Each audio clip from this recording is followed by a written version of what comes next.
أعوذ بالله من الشيطان اللعين الرجيم. بسم الله الرحمن الرحيم.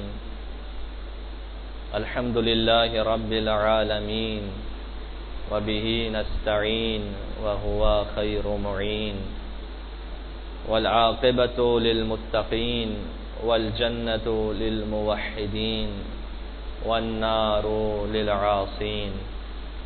والصلاة والسلام على أكرم الأنبياء والمرسلين الذي أرسله بالهدى ودين الحق ليظهره على الدين كله، سيدنا ونبينا وشفيع ذنوبنا وطبيب نفوسنا ومولانا ومولى الثقلين جد الحسن والحسين أبي القاسم محمد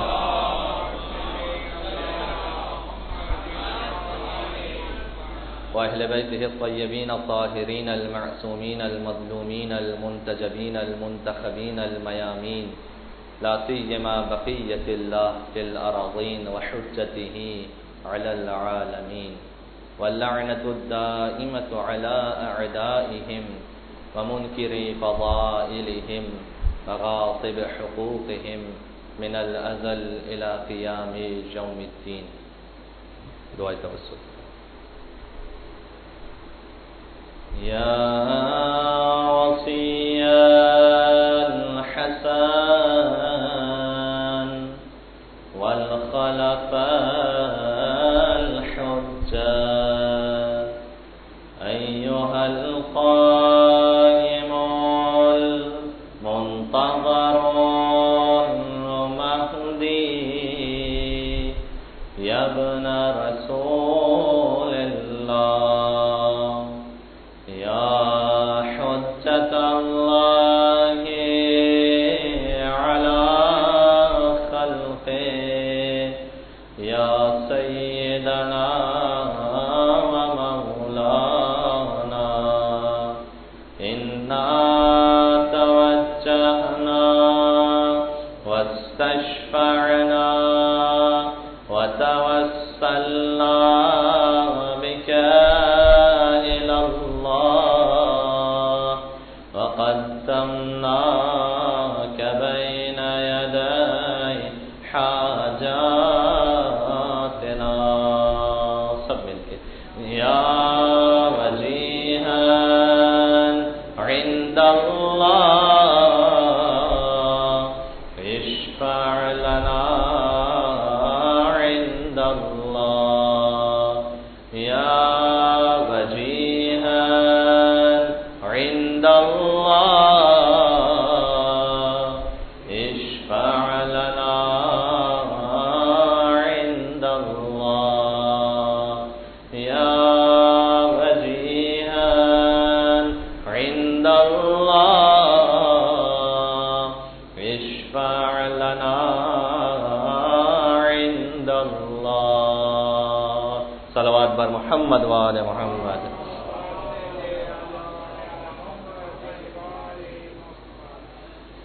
أما بعد، فقد نقل عن حجة ابن الحسن العسكري عجل الله تعالى فرجه الشريف. بسم الله الرحمن الرحيم. الحمد لله الذي لا شريك له في خلقه ولا شبيه له في عظمته. الحمد لله الفاشي في الخلق أمره وحمده، الظاهر بالكرم مجده، الباسط بالجود يده، الذي لا تنقص خزائنه ولا تزيده كثرة العطاء إلا جودا وكرما، إنه هو العزيز الوهاب. صلوات بر محمد وآل محمد.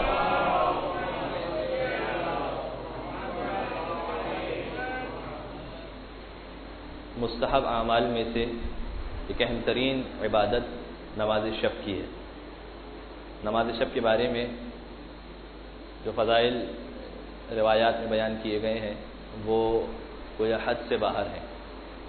خود قرآن کریم میں سرکار کے لیے خداوند متعال ارشاد فرماتا ہے کہ آپ نماز شب کی تلاوت کیجیے. عسیٰ ان یبعثک ربک مقاما محمودا، اس نماز شب کی برکت سے خدا آپ کو انشاءاللہ مقام محمود تک پہنچا دے گا۔ مقام محمود کیا ہے؟ وہ مقام جو شفاعت کا مقام ہے۔ لہذا نماز شب کی عام ایام میں بھی تاکید ہے، اور خاص طور پر ماہ رمضان المبارک میں اس کی تاکید بہت بڑھ جاتی ہے۔ یہ آپ سب جانتے ہیں کہ سرکار ختمی مرتبت پر نماز شب واجب تھی، جو ہم پر مستحب ہے وہ حضور پر واجب تھی نماز شب، اور حضور کا طریقہ کار یہ تھا کہ نماز شب کو ایسے انجام دیتے تھے جو انتہائی سخت طریقہ تھا، اس لیے کہ جو 11 رکعت نماز شب ہے، حضور 2 رکعت نماز شب پڑھتے تھے اور پھر سو جایا کرتے تھے، پھر اٹھتے تھے، پھر 2 رکعت نماز پڑھتے تھے، پھر سو جاتے تھے، پھر اٹھتے تھے، پھر 2 رکعت نماز پڑھتے تھے، پھر سو جاتے تھے۔ اس طرح وقفے کے ساتھ 2 رکعت کر کے نماز شب کو ادا کیا کرتے تھے، تاکہ نماز شب پوری رات پر محیط ہو جائے، جو ہم پر واجب نہیں ہے نماز شب، لیکن مستحب ضرور ہے۔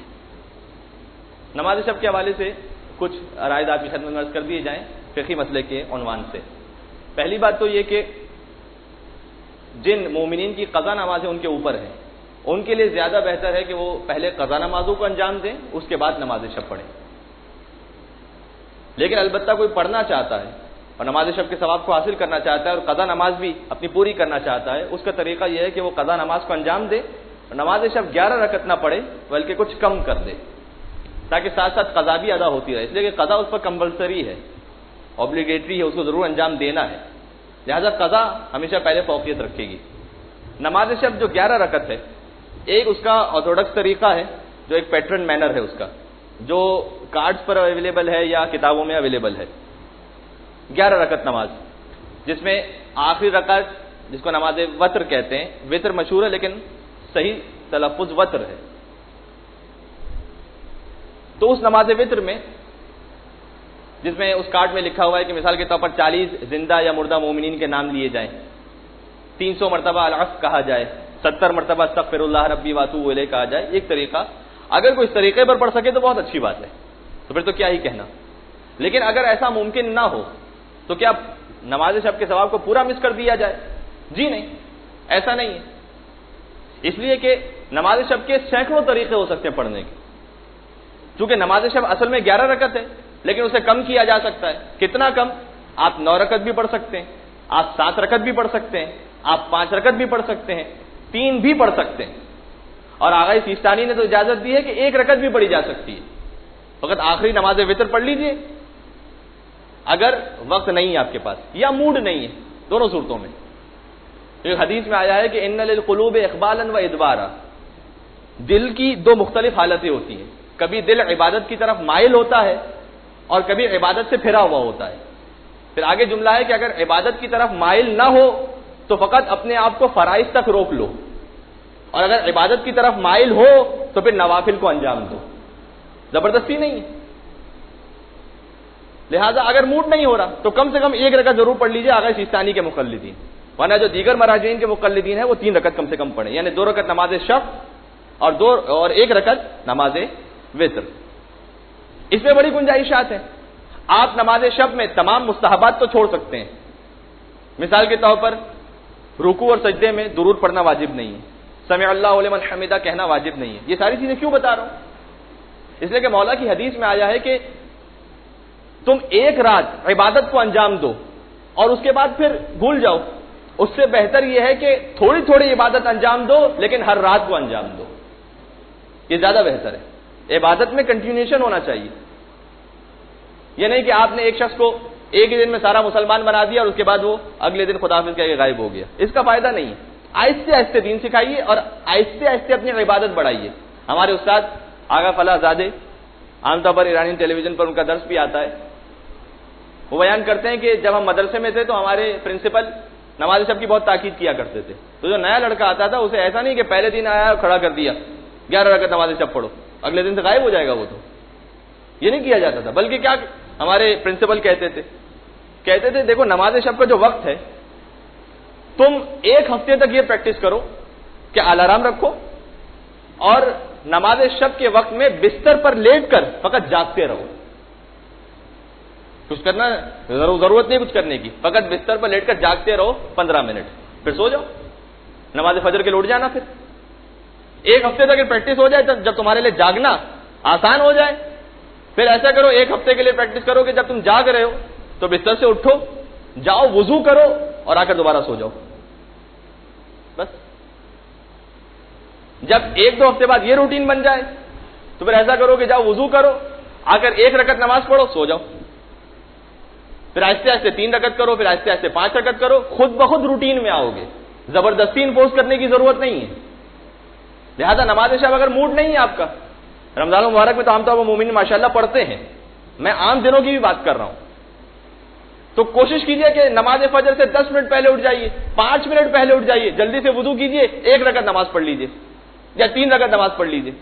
کم سے کم عادت میں لائیے اس چیز کو, اس لیے کہ نماز شب کی جو برکتیں ہیں, واقعی میں کہہ رہا ہوں, یعنی میں کیا ان برکتوں کو بیان کروں. یہ دنیا الگ ہے پوری. ہم اس دنیا میں مادی لذتوں میں اتنا گرفتار ہیں کہ اس لذت سے محروم ہیں. اگر سید علی قاضی جو علامہ طباطبائی کے استاد ہیں, وہ روزانہ نماز شب کے وقت بی بی معصومہ قم کے حرم جاتے تھے نماز پڑھنے کے لیے. انقلاب سے پہلے کی بات ہے یہ. تو کہتے ہیں کہ راستے میں کچھ لفنگے لڑکے بیٹھتے تھے جو چھیڑتے تھے سب لوگوں کو, لیکن آگے سید علی قاضی جب گزرتے تھے تو ان کا بڑا احترام کرتے تھے. ان لڑکوں میں جو ان کا استاد تھا, آگے علی قاضی ایک دن گزر رہے تھے, اس استاد کو بلایا. اب مولوی اگر کسی کو بلا لے اچانک سے, یہاں پر اگر میں کسی کو کہہ دوں اچانک سے تشریف لائیے تو گھبرا جائے گا. سید علی قاضی جیسے وہ اس لفنگے لڑکے کو بلا رہے ہیں, اس کو بلا کے, اب وہ بڑا ادب اور احترام کیا کرتا تھا ان کا. کہا حضور فرمائیے. کہا دیکھو میرا ایک کام کرو گے. کہا آپ کا حکم سر آنکھوں پر, آپ فرمائیے. کہا ایسا کرو, کل میرے لیے نماز شب کو انجام دینا. تو او مائی گاڈ, یہ تو نہیں ہو سکتا. میں کبھی زندگی میں یومیہ نماز نہیں پڑھی, میں نے کبھی میں نے واجب نماز نہیں پڑھی, آپ مجھے نماز شب کے لیے کہہ رہے ہیں. کہا میرا کام تو یہی, اگر کرنا چاہتے تو کر لو. کہا حضور مجھے نماز کا طریقہ ہی نہیں آتا. کہا وہ تم مجھ پہ چھوڑ دو, وعدہ کرو مجھ سے کہ نماز شب کے لیے اٹھو گے. یہ وعدہ کر لیتا ہے. اگلے دن گزرتا ہے پورا, پھر رات آتی ہے, اور جب یہی اپنی بدماشیاں کر کے یہ گھر پر آتا ہے تو اسے یاد آ جاتا ہے وعدہ. ابھی لیٹا ہوا تھا تھوڑی دیر کے لیے, پھر کہتا ہے چلو وعدہ کیا تو عمل کر ہی لو.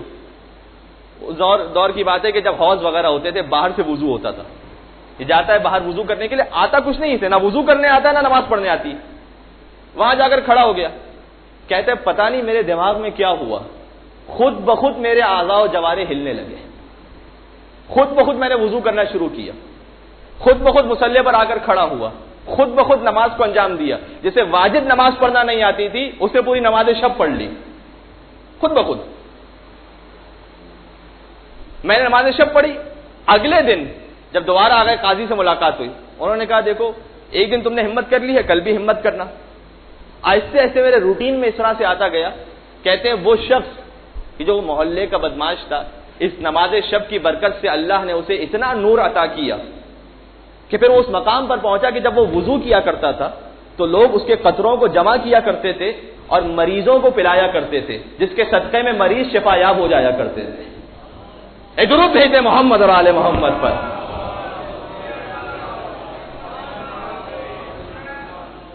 یہ دنیا الگ ہے, اس کا مزہ کسی کو آ جائے, پھر کسی اور چیز میں مزہ نہیں آتا اسے. آیت اللہ مرزا جواد تبریزی کا نام آپ نے سنا ہوگا, 1-1.5 سال پہلے جن کا انتقال ہوا. مجھے یہ شرف حاصل ہوا ہے کہ اب تک میں نے اپنی چھوٹی سی زندگی میں 3 مراجعین کے نماز جنازہ میں شرکت کی ہے. آیت اللہ مرزا جواد تبریزی, آیت اللہ فاضل لنکرانی اور آیت اللہ بہجت.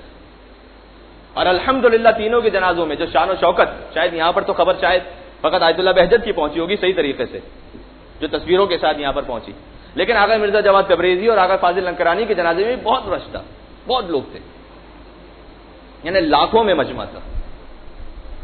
تو آغا مرزا جواد تبریزی کا جب انتقال ہوا تو 2 یا 3 دن بعد ان کے شاگرد نے انہیں خواب میں دیکھا. تو کہتا ہے کہ استاد محترم آپ کو بہت مبارک ہو, ماشاءاللہ کتنی شان و شوکت تھی آپ کے جنازے میں, لاکھوں لوگ تھے. کہا اچھا مجھے نہیں معلوم. شاگرد کہتا ہے یہ کیا بات ہوئی؟ اس لیے کہ ہم نے تو روایتوں میں پڑھا ہے کہ ایک عام سا مردہ بھی ہو تو وہ سب کچھ دیکھ بھی رہا ہوتا ہے, وہ سب کچھ سن بھی رہا ہوتا ہے, سمجھ بھی رہا ہوتا ہے, فقط بول نہیں سکتا. آپ تو مرد عالی قدر ہیں, آپ کو نہیں معلوم کیا ہو رہا تھا. کہ اصل میں بات یہ ہے کہ جیسے میرا انتقال ہوا اور مجھے قبر میں دفن کیا گیا، اسی وقت سے مجھے میرے مولا امیر المومنین نے دعوت پر بلا لیا تھا، اور 3 دن ہو گئے میں اپنے مولا کے پاس تھا، مجھے نہیں معلوم کہ دنیا میں کیا ہو رہا ہے۔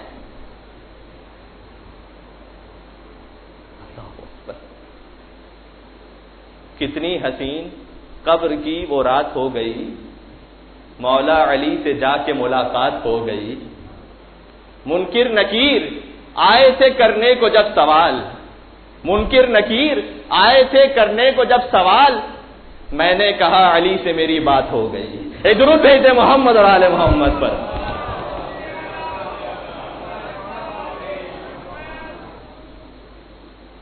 اور ہمارے یہ دنیا الگ دنیا ہے، اس کا مزہ ہمیں محسوس کرنے کی ضرورت ہے، تو نماز شب کو ہرگز مس نہ کیجیے۔ اب جیسے میں نے گزارش کی، کوئی پوری نہیں پڑھ سکتا، 11 رکعت نہیں پڑھ سکتا، کم پڑھ لے، کم سے کم 3 رکعت پڑھ لے۔ آگے سیستانی کے مقلدین 1 رکعت بھی پڑھ سکتے ہیں، وہ پڑھ لیں۔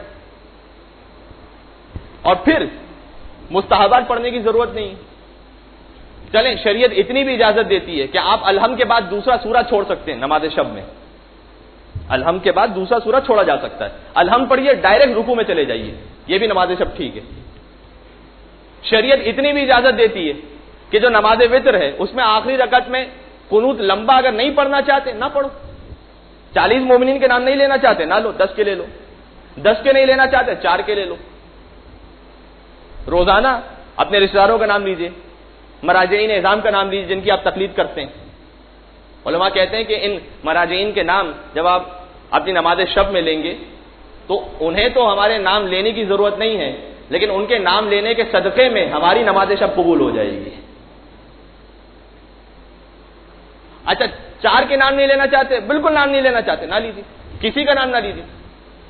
میں 300 مرتبہ الحمد نہیں پڑھنا چاہتا نہ پڑھیے، 100 مرتبہ پڑھنا چاہتے پڑھ لیجیے، 1 مرتبہ بھی نہیں پڑھنا چاہتا نہ پڑھیے۔ اچھا مولانا شارٹ سے شارٹ قنوت کیا ہو سکتا ہے؟ نماز وتر کا شارٹ قنوت، ہاتھ اٹھائیے اللہم صلی علی محمد و آل محمد، بس اتنا پڑھ لیجیے۔ یعنی شریعت کہاں تک چھوٹ دیتی ہے؟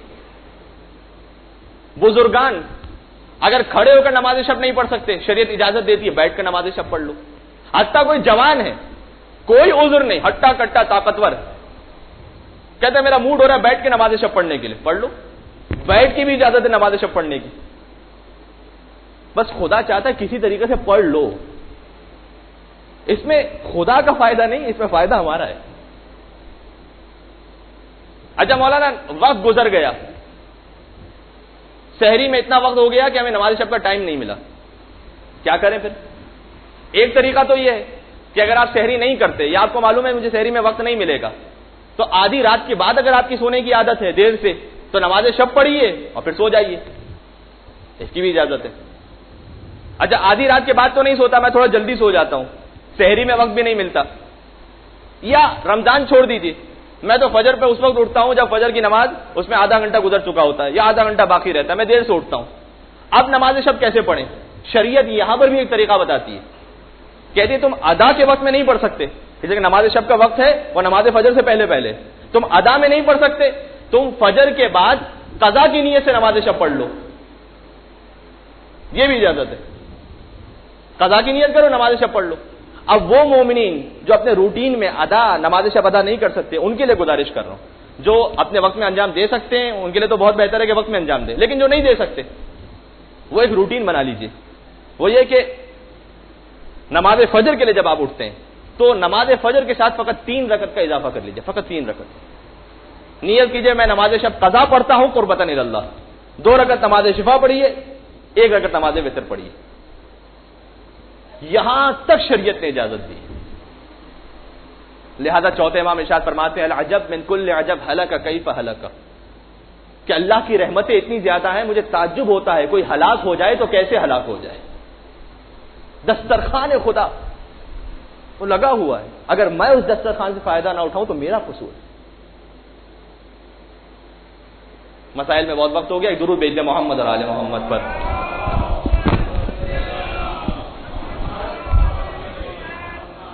اور اسی سے متصل ہمارا موضوع ہے، اسی معنویت کو ہمیں دعا افتتاح کے ذریعے سے حاصل کرنا ہے۔ ہماری بات پہنچی تھی، ہم نے آپ سے عرض کیا تھا کہ 18 حمد ہیں تو امام علیہ السلام نے اس دعا میں بیان کی. ہم چوتھی ہم تک پہنچے تھے اور اب آہستہ آہستہ بات کچھ مانگنے کی طرف جائے گی. آج انشاءاللہ جن جملوں کو ہم آپ کی خدمت میں عرض کریں گے اس میں امام علیہ السلام نے تھوڑا سا اپنا ٹون کو بدلا ہے. دعا کا انداز آپ کو معلوم ہے. دیکھیں دعا کوئی لیکچر کی طرح نہیں ہوتی کہ لیکچر ایک ہی تھیم پہ جا رہا ہوتا ہے. دعا موجوں کی طرح ہوتی ہے, کبھی اوپر کبھی نیچے, پھر کبھی اوپر پھر کبھی نیچے. کبھی دعا میں امام علیہ السلام امید دلاتے ہیں, پھر کبھی عذاب سے ڈراتے ہیں, پھر خدا کی توحید بتاتے ہیں, اسلامی تعلیمات بتاتے ہیں, پھر قرآن کی کوئی آیت آتی ہے, پھر دعا مانگتے ہیں, پھر ڈراتے ہیں, پھر امید دلاتے ہیں. یہ دعا کا ٹون بدلتا رہتا ہے. لہذا آپ محسوس کریں گے دعا ابتدا میں بھی ٹون بدلتا جائے گا. یہاں چوتھی حمد جس پر ہم رکے تھے, بسم اللہ الرحمن الرحیم الحمدللہ الذی لا شریک لہ فی خلقہ ولا شبیہ لہ فی عظمتہ. حمد اس خدا کی اس کی خلقت میں اس کا کوئی شریک نہیں, اس کی عظمت میں اس کی کوئی شبیہ نہیں. قرآن کریم سورہ مبارکہ حج میں اعلان کرتا ہے, یا ایھا الناس ضرب مثل فاستمعوا لہ. اے انسانوں میں تمہارے لیے ایک مثال کو بیان کر رہا ہوں, بہت غور سے سنو. ان الذین تدعون من دون اللہ لن یخلقوا ذبابا. وہ لوگ جو اللہ کے علاوہ کسی اور کے پاس جاتے ہیں وہ ذرا اتنا تو سوچیں کہ وہ دوسرے ایک مکھی تک نہیں بنا سکتے. پھر قرآن آگے کہتا ہے وَإِن يَسْلُبْهُمُ الذُّبَابُ شَيْئًا لَا يَسْتَنقِذُوهُ مِنْهُ. مکھی بنانا تو بہت دور کی بات ہے, اگر مکھی ان سے کچھ چھین لے تو یہ مکھی سے واپس بھی نہیں لے سکتے. امام کہتے ہیں خدا کی عظمت میں اس کا کوئی شریک نہیں, اس کے جیسا کوئی نہیں. ہماری حیثیت کیا ہے؟ ایک مکھی چھین لے تو مکھی سے واپس نہیں لے سکتے, اتنا کمزور ہے انسان. ہارون رشید اپنے تخت پر بیٹھا ہوا تھا, اسے ایک مکھی بار بار تنگ کر رہی تھی. بہلول وہاں پر تشریف فرماتے. ہارون کہتا ہے بہلول سے کہ اللہ نے یہ مکھی کیوں بنائی ہے؟ یہ کہنا چاہ رہے مکھی نہ ہوتی دنیا میں تو کیا فرق پڑ جاتا. بہلول نے جواب دیا اللہ نے مکھی کو اس لیے خلق کیا ہے تاکہ تجھ جیسے ظالم اور جابر کو اس کی اوقات یاد دلائی جا سکے. تم ہو کون؟ تخت پہ بیٹھے ہو, کیا سمجھ لیا تم نے اپنے آپ کو؟ ایک مکھی کا مقابلہ نہیں کر سکتے. امام کہتے ہیں اس کی خلقت میں اس کا کوئی شریک نہیں, اس کے جیسا کوئی عظیم نہیں. پھر پانچویں حمد بیان کرتے ہیں الحمدللہ الفاشی فی الخلق امرہ. حمد اس خدا کی جس کا حکم اس کی مخلوقات میں نافذ ہے, اس کے حکم کو کوئی چیلنج نہیں کر سکتا. الظاہر بالکرم مجد, جس کا کرم اس کی بزرگواری سے ظاہر ہے. الباسط بالجود یدا, بن مانگے دینے میں جس کا ہاتھ کھلا ہوا ہے. ماہ رجب کی دعاؤں میں نماز کے بعد دعا پڑھنے والی اگر آپ کو یاد ہو, یا من ارجوہ لکل خیر وآمنوا سخطہ عند کل شر, یا من یعطی الکثیر بالقلیل, یا من یعطی من سأل, یا من یعطی من لم یسألہ ومن لم یعرفہ. خدا کی قسم عجیب جملے ہیں. اے وہ خدا جو اسے بھی دیتا ہے جو اس سے سوال کرتا ہے. یا من یعطی من لم یسألہ, اسے بھی دیتا ہے جو اس سے سوال نہیں کرتا ہے. وَلَمْ يَعْرِفْهُ, سوال نہ کرنا تو دور کی بات ہے, اسے بھی دیتا ہے جو تجھے نہیں پہچانتا ہے. دنیا میں کیا سارے لوگ خدا کو پہچانتے ہیں؟ نہیں. اے خدا تو اسے بھی دیتا ہے. ہاتھ کھلا ہوا ہے خدا کا. الذی لا تنقص خزائنہ, جس کے خزانے کبھی ختم نہیں ہوں گے. ولا تزیدہ کثرۃ العطاء الا جودا وکرما, جب وہ بہت دیتا جاتا ہے تو کبھی بخیل نہیں بنتا بلکہ اس کے کرم میں اضافہ ہی ہوتا چلا جاتا ہے. سورہ بنی اسرائیل کی ایک آیت ہے, بہت عجیب آیت ہے. قل لو انتم تملکون خزائن رحمت ربی لامسکتم خشیۃ الانفاق.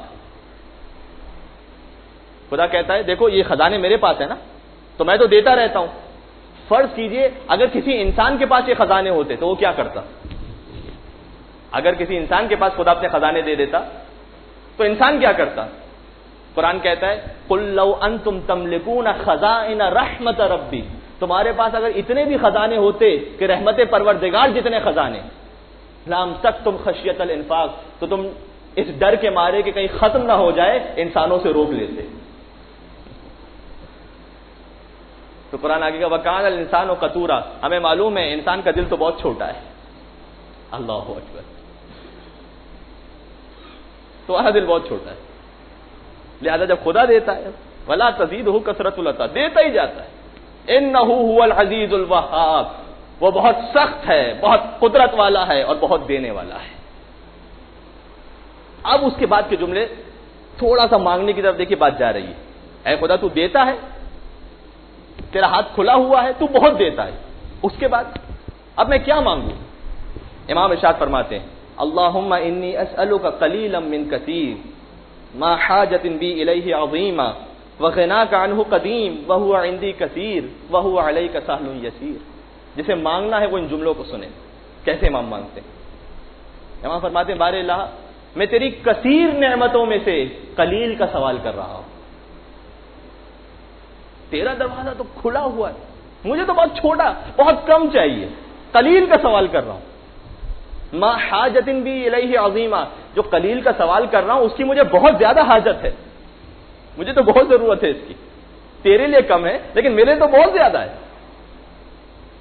وغناک عنہ قدیم، لیکن تو اس سے بے نیاز ہے، تجھے اس کی ضرورت نہیں ہے. دیکھیے بسا اوقات کوئی آپ سے چیز مانگتا ہے، آپ کہتے ہیں مجھے بھی ضرورت ہے اس کی، لیکن آپ سخاوت کرتے دے دیتے ہیں. لیکن خدا ایسا نہیں ہے. وغناک عنہ قدیم، اے خدا جو میں تجھ سے مانگ رہا ہوں اس کی تجھے کوئی حاجت نہیں ہے، تو بے نیاز ہے. وہو علیک سہل یسیر، اور یہ دینا تیرے لیے بہت آسان ہے. مانگنے کا طریقہ دیکھیے رب سے کیسے مانگا جاتا ہے. خدا، آپ پوری دنیا کو تصور کیجئے، حیران ہو جائیں گے آپ خدا کیسے کیسے طریقے سے حاجت کو پورا کرتا ہے. بنی اسرائیل میں ایک شخص تھا، اس کی 2 بیٹیاں تھیں. ہماری خواہشیں اتنی ٹکرا رہی ہوتی ہیں ایک دوسرے سے، ذرا ملاحظہ کیجیے، پھر بھی خدا سب کی خواہش پوری کرتا ہے. بنی اسرائیل میں ایک شخص ہے، 2 بیٹیاں اس کی. سوچتا ہے دونوں بیٹیوں کے گھر جاؤں گا، دونوں کی شادیاں ہو چکی تھی. پہلی بیٹی کے گھر جاتا ہے، بیٹی کہتی ہے بابا جان دعا کیجیے گا، میرا شوہر آپ کو پتا ہے کسان ہے، اس نے فصلیں لگائی ہیں، اگر خدا بارش برسا دے تو پورے بنی اسرائیل میں ہم سے زیادہ امیر کوئی نہیں ہوگا، دعا کیجیے بارش ہو جائے. وہ باپ نکلتا ہے، دوسری بیٹی کے گھر جاتا ہے. بیٹی سے ملاقات ہوتی ہے، وہ بیٹی کہتی ہے بابا آپ کو تو معلوم ہے کہ میرا شوہر برتن بناتا ہے، مٹی کے برتن، اس نے بہت سارے برتن بنائے ہوئے ہیں، دعا کیجیے اس سال بالکل بارش نہ ہو. اس لیے کہ اگر آج اس سال بارش نہیں ہوئی تو ہم بنی اسرائیل میں سب سے زیادہ امیر ہو جائیں گے. وہ باپ اس بیٹی کے گھر سے باہر نکلتا ہے، آسمان کی طرف رخ کرتا ہے، کہتا ہے یا رب العالمین تو ہی ہے جو ان دونوں کا پالنے والا ہے. اے درود بھیج دے محمد اور آل محمد پر.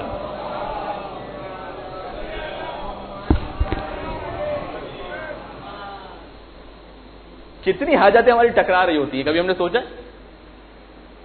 لیکن خدا سب کو دیتا ہے. کیسے دیتا ہے؟ واقعی اس کے علاوہ ایک کام کوئی نہیں کر سکتا.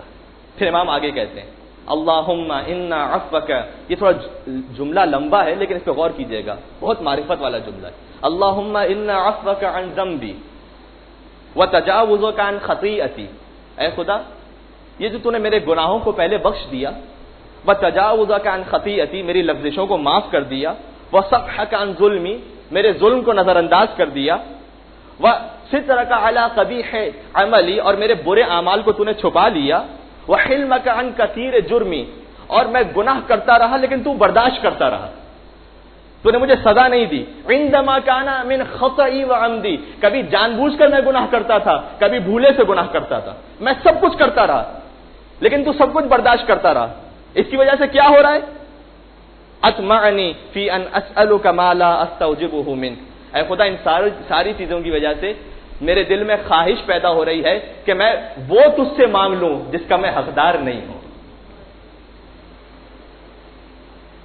حقدار نہیں ہوں میں، لیکن تو میرے گناہوں کو معاف کر دیتا ہے، میرے ظلم کو معاف کر دیتا ہے، میرے برے کاموں کو چھپا دیتا ہے، تو اب مجھ میں تڑپ ہو رہی ہے کہ میں وہ مانگ لوں جس کا میں حقدار نہیں ہوں. پہلے سے کہہ رہا ہوں اس لیے کہ جب میں نے پہلی دفعہ گناہ کیا اور تو نے معاف کر دیا، اس کے بعد مجھے گناہ نہیں کرنا چاہیے تھا، لیکن میں نے پھر گناہ کیا. جب میں نے پھر گناہ کیا تو اب میں حقدار نہیں ہوں معافی کا، لیکن تیرا کرم اتنا ہے کہ میں تیرے پاس آیا ہوں. اے خدا میں برے کام کرتا تھا، اگر تجھے مجھے ذلیل کرنا ہوتا تو لوگوں کو بتا دیتا، لوگوں میں پھیلا دیتا، لیکن تو چھپا دیتا ہے.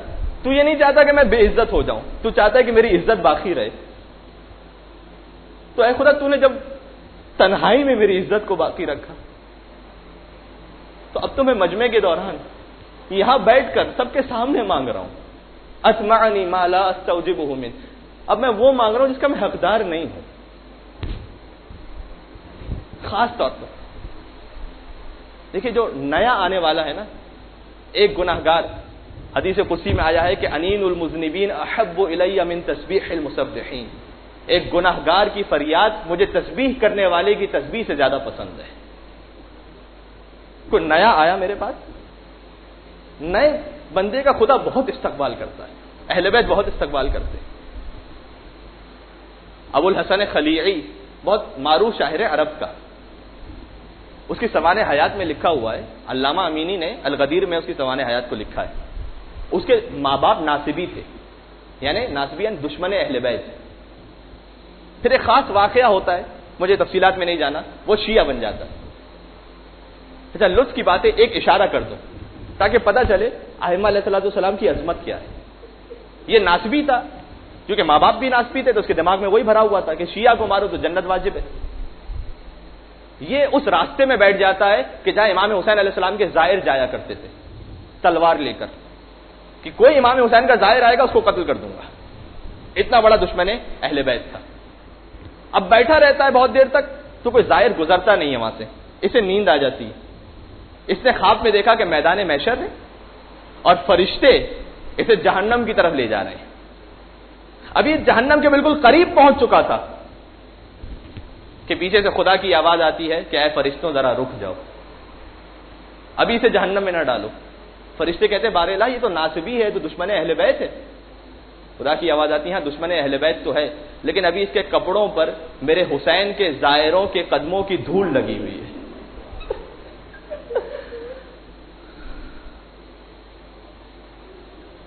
ان زائروں کی دھول اس کے کپڑوں پر ہے، ابھی سے جہنم میں نہ ڈال. بس یہ خواب دیکھتا ہے، بیدار ہو جاتا ہے، اس کی زندگی بدل جاتی ہے. فوراً جاتا ہے کربلا، وہاں تحقیق کرتا ہے، اسے پتہ چلتا ہے کہ شیعہ مذہب حق ہے، وہاں شیعت کو قبول کرتا ہے. اس کے بعد یہ جاتا ہے نجف، اور وہاں مولا امیر المومنین کے لیے یہ کچھ اشعار کہتا ہے. جیسی اشعار کہتا ہے زری سے اس کے لیے ایک تاج نازل ہوتا ہے، اور چونکہ یہ تاج کو ہمیشہ پہنا کرتا تھا لہذا اس کا لقب ہو گیا خلیعی. عربی زبان میں خلعت کہتے ہیں تاج کو، اس کا اصل نام ہے ابو الحسن، لیکن کہتے ہیں ابو الحسن خلیعی کیونکہ وہ تاج پہنا کرتا تھا. اب نجف میں ایک اور شاعر تھا سب سے بڑا، اس کا نام تھا ابن حماد. اس کی بھی شہرت ہونے لگی، اس کی بھی شہرت ہونے لگی، تو دونوں ایک دوسرے سے کہتے ہیں کہ ہم ایسا کرتے ہیں، ایک دن مقابلہ کرتے ہیں مولا کے حرم میں جا کر. دونوں مولا کے لیے قصیدہ کہتے ہیں، دیکھتے ہیں اچھا قصیدہ کس کا ہے. دونوں مولا کے حرم میں پہنچتے ہیں، اپنا اپنا قصیدہ لکھتے ہیں اور زری میں ڈال دیتے ہیں.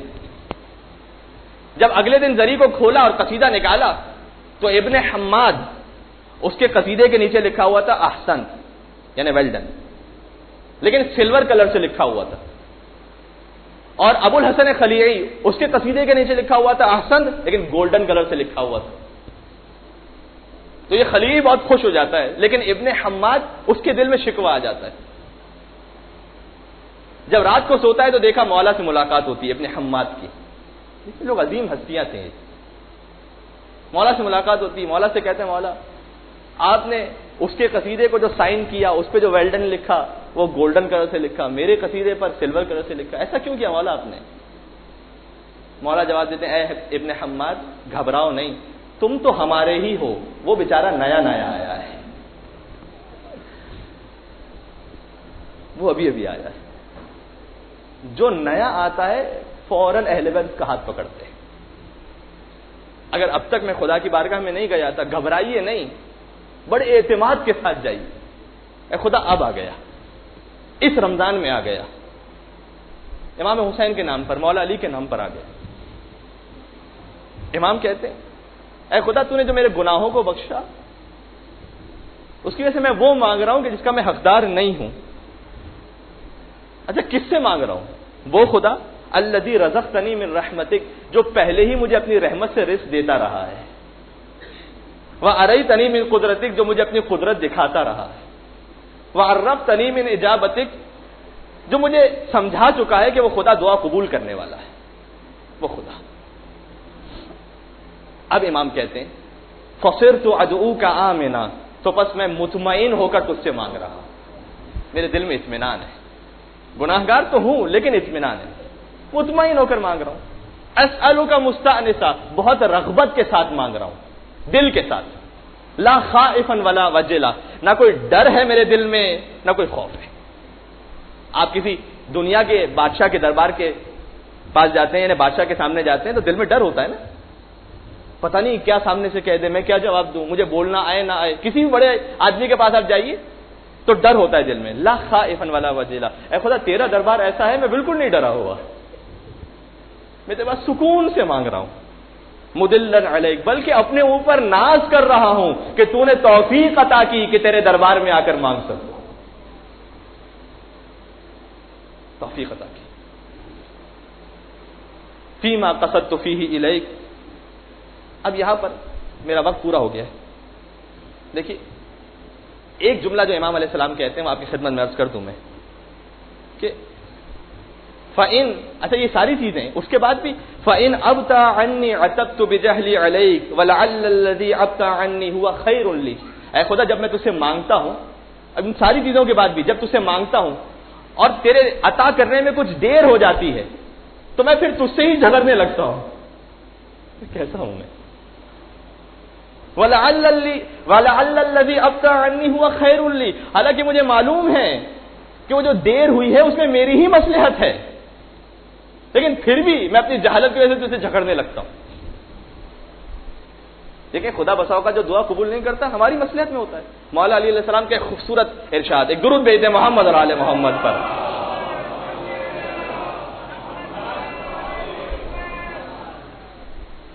دیکھیں ایک ہے خدا سے مانگنا، ایک ہے مخلوق سے مانگنا، دونوں میں کیا فرق ہے مولا سمجھاتے ہیں۔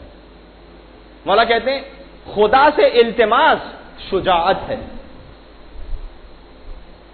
یہ ایک جملہ تفصیل طلب ہے۔ آپ اگر کسی کے سامنے جھک رہے ہو، التماس کر رہے ہو، نعوذ باللہ کبھی کوئی کسی کے سامنے بھیک مانگ رہا ہو، تو یہ شجاعت ہے یا کمزوری ہے؟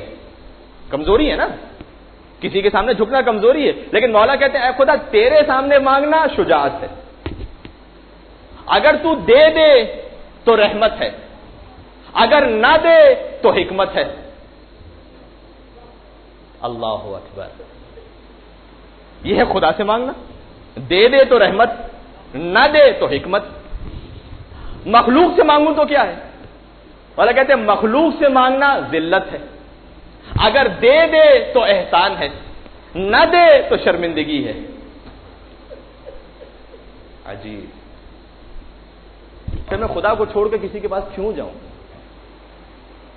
ہاں اتنا یاد رکھیے گا، خدا قرآن کریم میں اعلان کرتا ہے کتب ربکم علی نفسہ الرحمہ، اللہ نے اپنے اوپر رحمت کو لکھ لیا ہے، رحمت کے سارے خزانے اللہ کے پاس، لیکن ساتھ ہی اعلان کرتا ہے وما ارسلناک الا رحمۃ للعالمین، ہم نے رسول کو رحمۃ للعالمین بنا کر بھیجا۔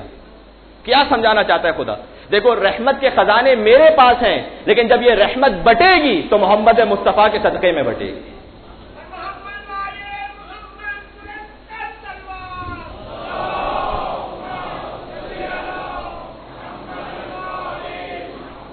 دائرے خدا سے نہیں ملے گی، محمد مصطفیٰ کے صدقے میں بٹے گی۔ اب ہم حضور کے پاس پہنچے، اللہ کے رسول آپ کچھ دے دیجئے، حضور اعلان کرتے ہیں وَسَدَّ الْأَبْوَابَ إِلَّا بَابًا، سارے دروازے بند کر دیے گئے، ایک دروازہ کھلا رکھا گیا، وقال انا مدینۃ العلم وعلی بابها فمن اراد المدینۃ والحکمہ فلیأتها من بابها۔ حضور نے سارے دروازے بند کر دیے، ایک دروازہ کھلا رکھا اور اعلان کیا میں علم کا شہر ہوں، علی اس کا دروازہ ہے۔ فمن اراد المدینۃ والحکمہ، جو شہر میں داخل ہونا چاہتا ہے، حکمت حاصل کرنا چاہتا ہے، فلیأتها من بابها، اسے آنا اس دروازے سے پڑے گا۔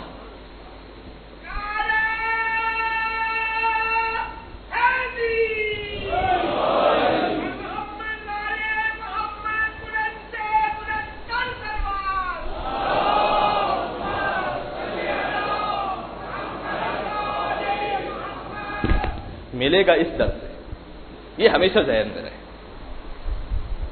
لہذا مجلس کے اختتام پر ہم بھی توسل کرتے ہیں اسی در کے ساتھ۔ اہل بیت میں سے کس کے ساتھ توسل کروں؟ آج میرا جی چاہ رہا تھا کہ جو اہل بیت میں سب سے محترم ہستی ہے اس کا واسطہ خدا کو دوں. وہ محترم ہستی کون سی ہے جس کا سب سے زیادہ احترام؟ وہ ہستی وہ ہے کہ جب علی بن ابی طالب اس ہستی کو لحد میں اتار رہے تھے تو کمر پر ہاتھ رکھ کر کہتے ہیں الآن ان کا سر ظاہری، فاطمہ تیرے جانے نے علی کی کمر کو توڑ دیا. بیوی بہت عجیب بیوی. کچھ ایسے مسائل ہیں جو میں کھل کے نہیں پڑھ سکتا، جو یہاں نہیں پڑھے جاتے، لیکن ایک جملہ ضرور کہوں گا. جوانوں کو پتہ چلنا چاہیے بیوی پر کیا مصائب ٹوٹے ہیں. مجلس کے بعد کوئی ریفرنس مانگنا چاہے میں اہل سنت کی کتابوں کا ریفرنس دینے کو تیار.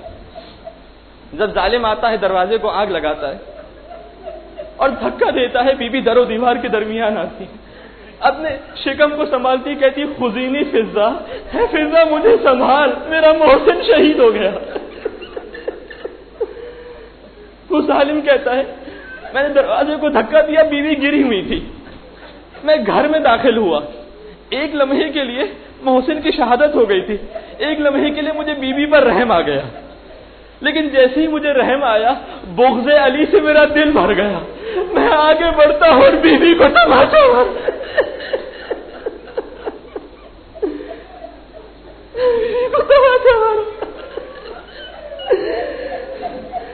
جب بیوی کا انتقال ہوا ہے مولا علی غسل دے رہے ہیں، غسل دیتے دیتے فاتح خیبر علی برداشت نہ کر سکا. شہزادی زینب 5 برس کی ہے، آتی ہے کہتی بابا آپ غسل دیتے دیتے رو کیوں رہے تھے؟ کہا تجھے نہیں معلوم تیری ماں کے پہلو میں کوڑے کا نشان اب تک موجود ہے. میرا دل کہتا ہے شہزادی زینب نے گریہ کیا ہوگا، ہائے اماں کہہ کر پکارا ہوگا، لیکن علی نے تسلی دی ہوگی، کہا ہوگا بیٹی لیکن اتنا یاد رکھ تیری ماں نے تو فقط ایک کوڑا کھایا تھا، لیکن تجھے تو کربلا سے کوفہ سے شام کوڑوں پر کوڑے کھانا.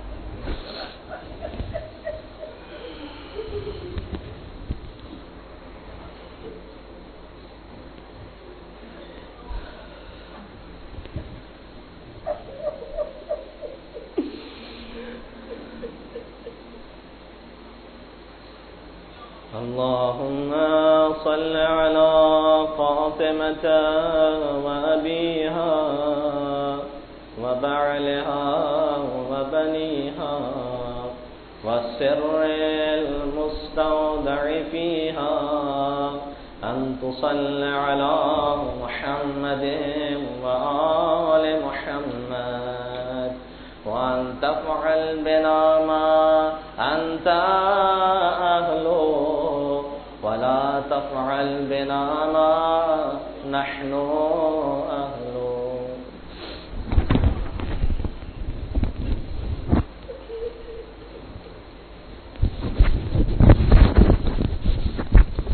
دعا چونکہ میں عربی میں منگوا چکا ہوں لہذا فاتح کی آپ سے گزارش ہے. مرحوم اکبر علی جعفری، مرحومہ جینا بھائی، مرحوم علاء الدین بھائی ہاشمی، مرحوم محمد علی منکانی، مرحوم سکینہ بھائی سچے دینا، مرحوم غلام علی راشد اور ان کے خاندان کے تمام مرحوم رشتہ دار، مرحوم قاسم علی محمد علی دینا، مرحومہ فاطمہ بھائی جمعہ لاڈک، سید ابن حسن رضوی و سید ممتاز حسن رضوی. یہ سورہ فاتحہ انشاءاللہ ہم پڑھتے لیکن اس سے پہلے ایک دعائے صحت کی گزارش کی گئی ہے. انیس حسین کے لیے ایک مومنہ ہے، ان کے لیے، گلبانو بھائی رجب علی، ان مومنہ کے لیے، آپ تمام حضرات کے لواحقین کے لیے بار الہ ابھی جس عظیم ہستی کے مصائب کا تذکرہ کیا گیا ان کے شکستہ پہلو کا واسطہ، محسن کی شہادت کا واسطہ، دنیا بھر میں جہاں جہاں مومنین و مومنات بیمار ہیں، ظالمین کے ظلم کی وجہ سے زخمی ہیں، انہیں جلد سے جلد شفائے کاملہ عطا فرما. ایک سورہ فاتحہ تمام مرحوم مومنین و مومنات کے لیے. بسم اللہ الرحمن الرحیم الحمدللہ رب العالمین الرحمن الرحیم مالک یوم الدین ایاک نعبد و ایاک نستعین اهدنا الصراط المستقیم صراط الذین انعمت علیہم غیر المغضوب علیہم ولا الضالین.